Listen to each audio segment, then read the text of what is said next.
Halo teman-teman peserta kelas menulis Novlet batch 3 di Jurnal Artikel.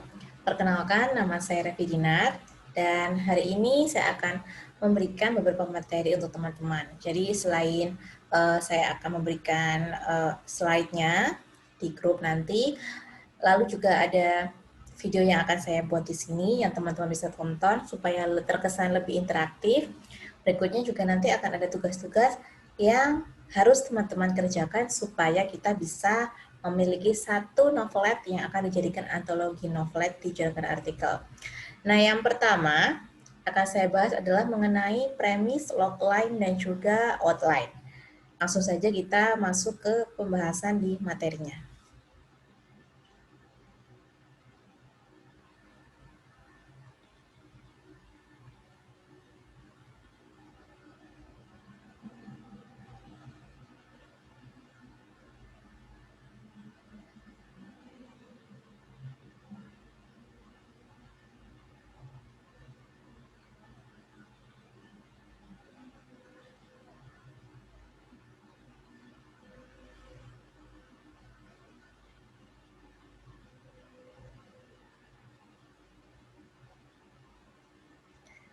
Nah, yang pertama adalah mengenai outline ya, yang tentunya dimulai dari premis dan juga logline. Di novelet batch ketiga kali ini, kita akan membahas tentang genre romance atau romansa, tetapi tentunya sebelum kita mulai menulis, kita perlu paham pondasinya. Dan pondasi ini dibentuk dari premis, logline, dan juga dari outline. Jika ada teman-teman yang baru bergabung di batch ketiga ini, perkenalkan, saya Revi Dinar, biasa dipanggil Revi. Saya sudah menulis 15 buku solo, baik di penerbit indie maupun mayor, dan rata-rata hasil dari seleksi. Puluhan antologi, lalu saya juga seorang blogger, content writer, dan juga seorang writing coach. Yang pertama, kita akan membahas mengenai premis, logline, dan outline. Saya menyebutkan ketiga hal ini sebagai atom dan fondasi cerita fiksi. Karena biasanya penerbit akan meminta premis dan juga outline kita. Logline ini adalah pengembangan dari premis. Jadi bisa dikatakan premis dan logline ini jadi satu bagian lalu baru masuk ke outline. Lalu ada pertanyaan seperti ini, Kak, misalnya saya bisa menyelesaikan sebuah cerita tanpa outline, berarti saya nggak butuh outline dong. Oke, itu memang bisa saja terjadi, tetapi ketika naskah kita masuk penerbit, lalu direview oleh editor, akan banyak sekali hal-hal yang mungkin menjadi catatan dari editor dan perlu kita perbaiki. Bayangkan, kalau kita tidak punya outline, lalu editor meminta kita merevisi di bab ketiga misalnya. Kita sudah lupa tuh isinya bab 3 itu seperti apa. Makanya outline itu penting. Supaya ketika kita disuruh merevisi atau mungkin misalnya self-editing atau mengedit sendiri, kita tidak perlu membaca dari atas sampai akhir. Kita sudah tahu poin per poin. Kapan sih kita butuh premis dan juga outline? Yang pertama, kalau teman-teman ingin mengirimkan tulisan ke penerbit, maka kalian harus punya premis, outline, sinopsis, dan 3 bab pertama. Ini yang disebut sebagai proposal naskah. Kemudian yang sempat saya ceritakan tadi bahwa dengan adanya outline, maka teman-teman akan lebih mudah ketika harus revisi. Lalu berikutnya, kalau misalnya jam terbang teman-teman sudah banyak, oke lah, aku nggak butuh outline, I don't need outline. Tetapi perlu diketahui bahwa pada dasarnya dalam menulis novel atau novelet, penulis tetap perlu membuat outline. Seorang D. Lestari saja tetap menyusun outline hingga di karya terbarunya yang di Aroma Karsa. Tapi misalnya males atau merasa ceritanya sudah tahu awal sampai akhir, gimana Kak? Gimana nih Kak? Nah, ya oke sih kalau nggak menulis tanpa outline, asal penulis sudah tahu gambaran ceritanya, konfliknya, rencana ending, lalu rangkaian hubungan per karakter, bagaimana karakter terhubung dengan konfliknya, bagaimana cara konflik itu muncul, Kalau misalnya tanpa outline dan kalian bisa, it's okay. Lalu kemudian jika kalian menulis tanpa adanya deadline yang mendesak, maka tanpa outline juga nggak apa-apa, karena kan terserah mau nulis selesainya kapan. Atau misalnya ini, jika menerbitkan self-publishing tanpa editor. Karena kalau kalian ada editornya, baik itu indie ataupun mayor, hati-hati. Karena pastinya ketika ditanya mana outline-nya, kita bisa gelagapan.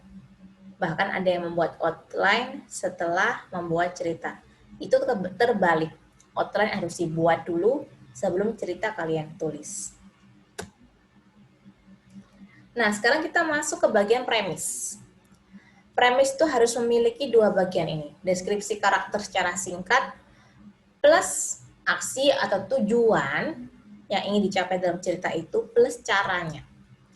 Jadi harus memiliki tiga unsur ini. Kenapa? Karena premis ini menjadi sebuah titik awal atau gambaran awal dari cerita yang akan kalian buat.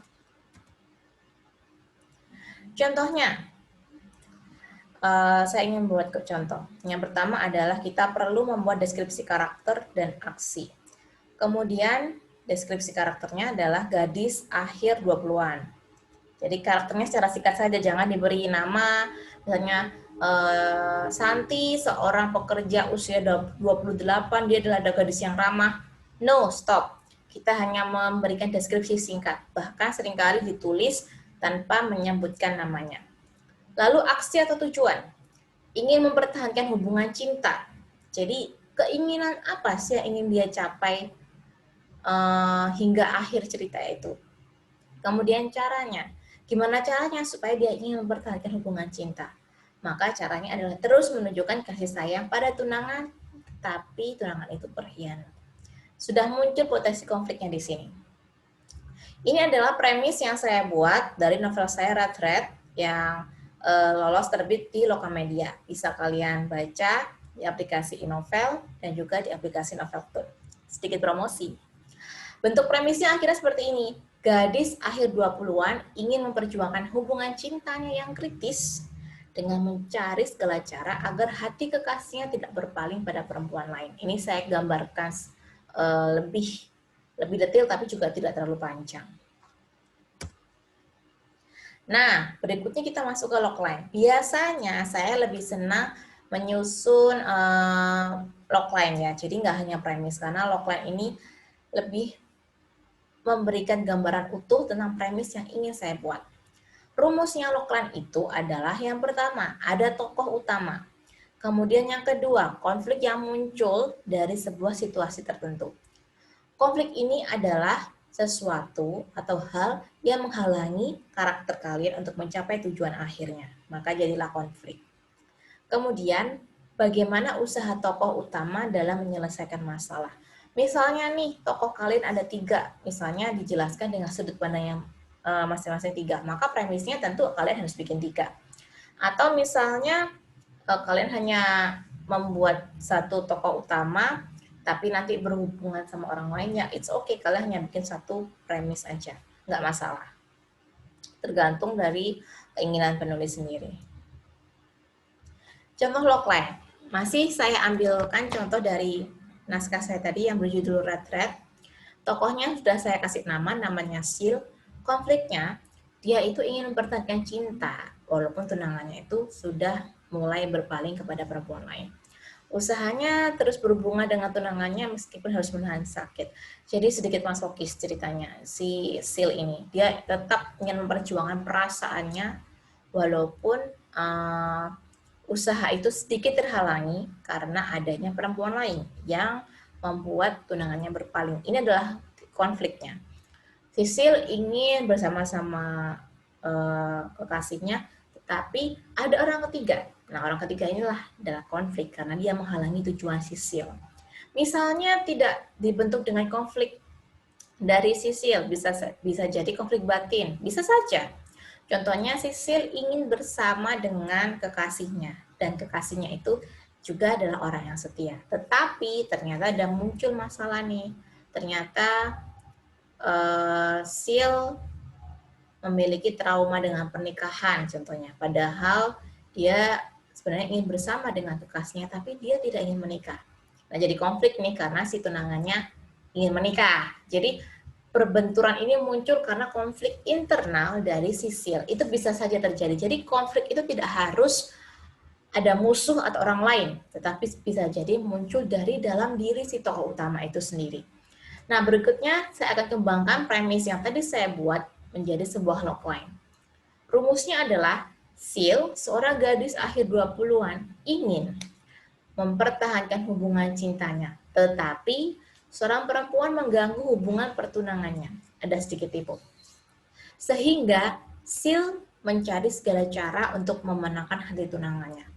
Nah, di sini teman-teman perlu melihat bagian-bagian yang saya kasih tanda kurung. Sil bla bla bla itu adalah menjelaskan tentang tokohnya. Ingin. Nah, setelah kata ingin ini adalah sesuatu yang menunjukkan tujuan dari si tokoh utama. Kemudian dari kata tetapi ini memunculkan konflik. Yang tadi saya tulis di sini adalah di baris di kolom sebelah kiri tentang dia ingin bertengah cinta tapi sedang tunangannya berpaling ke perempuan lain. Nah, tetapi seorang perempuan mengganggu hubungan pertunangannya. Sehingga setelah kata-kata sehingga ini, teman-teman perlu memberikan usaha atau cara yang ingin dilakukan oleh tokoh utama supaya tujuannya tercapai. Nah, cara yang diambil Sil adalah mencari segala cara untuk memenangkan hati tunangannya. Kita sudah menjadi satu bentuk logline. Outline. Nah, outline yang akan saya bahas di sini adalah outline 3 babak atau bisa disebut dengan 3 act. Act 1, Act 2, and Act 3 atau babak 1, babak 2, dan babak 3. Dari tiap babak ini akan ada unsur-unsur utama yang kemudian dikembangkan menjadi beberapa bab. Jadi misalnya nih, di babak 1. Babak 1 dijelaskan di sini ya, ada hook. Jadi bagian-bagian babak 1 itu terdiri dari 3 unsur ini. Dari 3 unsur ini bisa jadi teman-teman kembangkan jadi 4 atau 5 bab. Jadi tidak harus pas 3 ya. Jadi tidak harus hook ini dikembangkan di bab 1, lalu inciting incident di bab 2, enggak harus seperti itu. Bisa jadi kalian sudah memberikan unsur hook dan inciting incident di bab 1.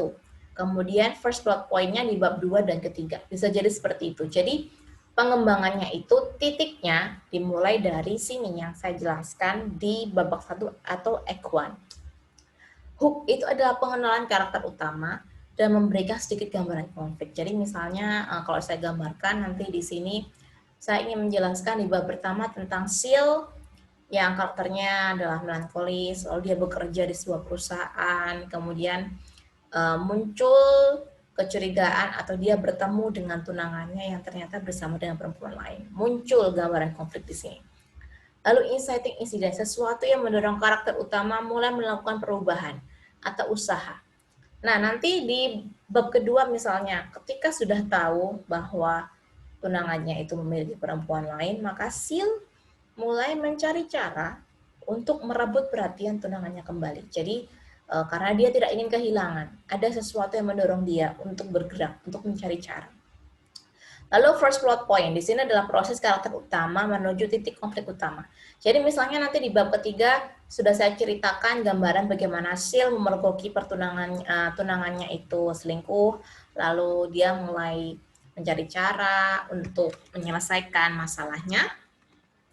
Nah, di sini ketika Sil sudah mulai melakukan usaha pertamanya, mulai melaksanakan percobaan pertamanya, maka disitulah first plot point dan menjadi akhir dari babak 1.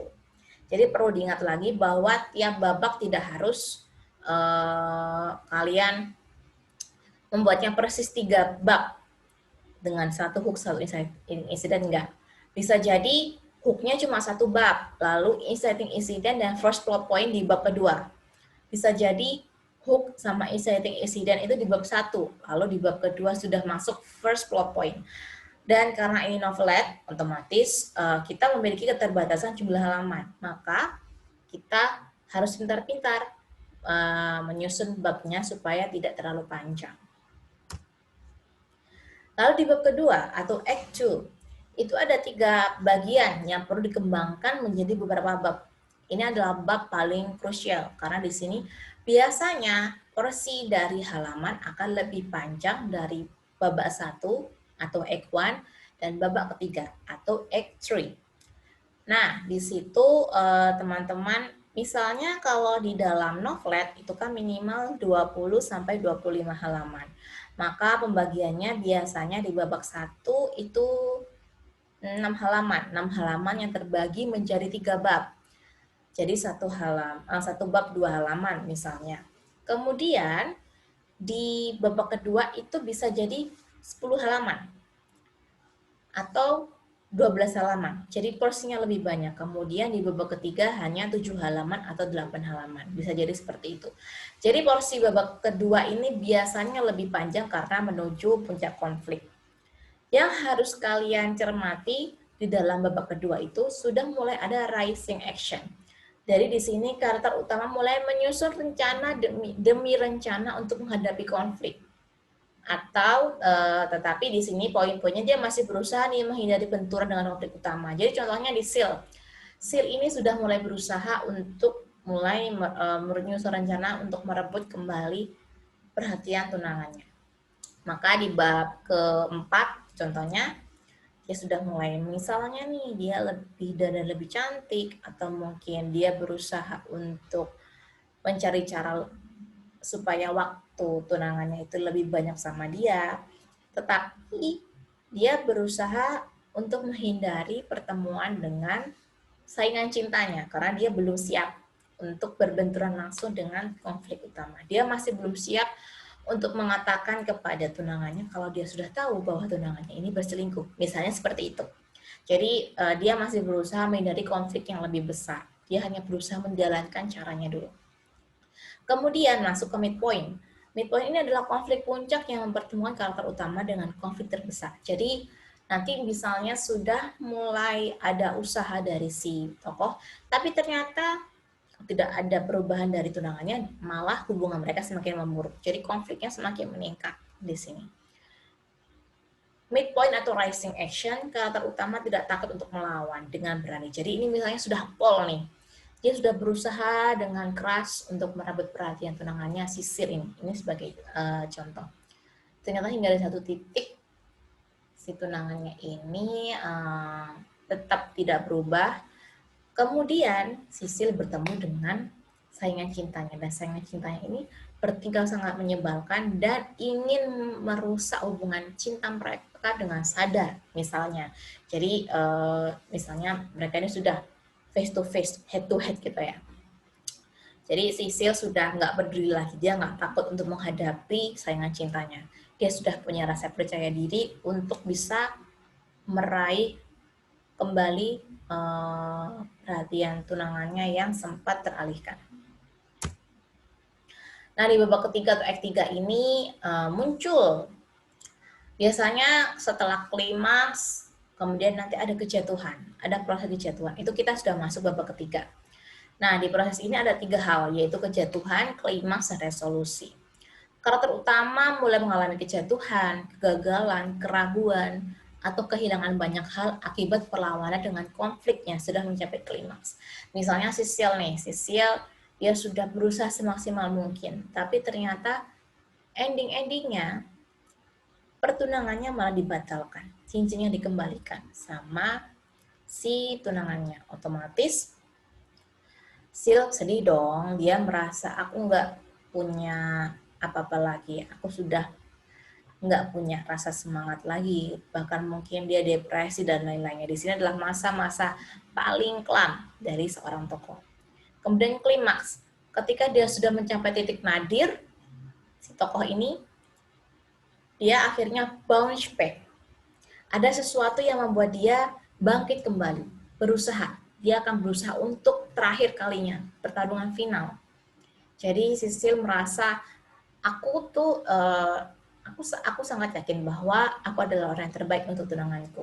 Mungkin ada alasan bahwa tunangannya itu tidak tahu kalau misalnya si selingkuhannya hanyalah seorang cewek matre yang ingin merebut hartanya atau ya hal-hal seperti itu yang membuat si Sil atau tokoh utama ingin menyelamatkan tunangannya dari tipu daya orang lain. Nah, misalnya seperti itu. Jadi dia punya alasan untuk terus berjuang. Jadi nggak serta-merta cuma cinta buta, tapi give your character a reason to achieve their goal. Jadi kalian harus membuat sesuatu yang kuat supaya walaupun sudah jatuh, sudah hampir gagal, sudah depresi, sudah sedih, tapi si karakter ini punya keinginan untuk balik. Nah, keinginan untuk balik ini kenapa? Kenapa dia harus balik? Kenapa dia harus berusaha lagi walaupun sudah hampir gagal? Itu yang perlu kalian rencanakan, yang perlu kalian pikirkan. Makanya kenapa saya bilang tujuan itu harus benar-benar kuat. Nggak cuma sekedar keinginan, tapi dia adalah sesuatu yang ingin dicapai di akhir cerita. Nah, akhirnya baru kita masuk ke resolusi atau penyelesaian konflik. Tetapi penyelesaian konflik itu nggak selalu happy. Bisa jadi kalian bikin sad ending.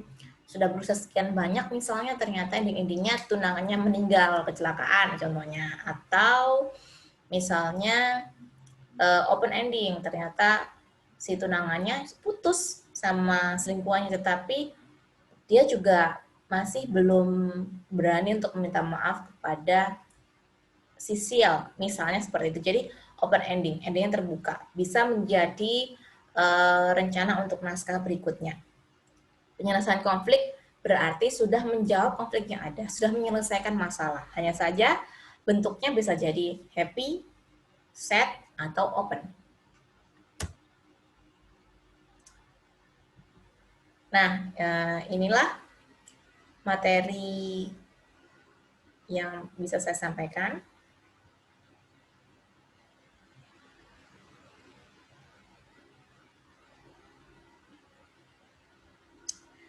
Semoga bermanfaat buat teman-teman semua ya.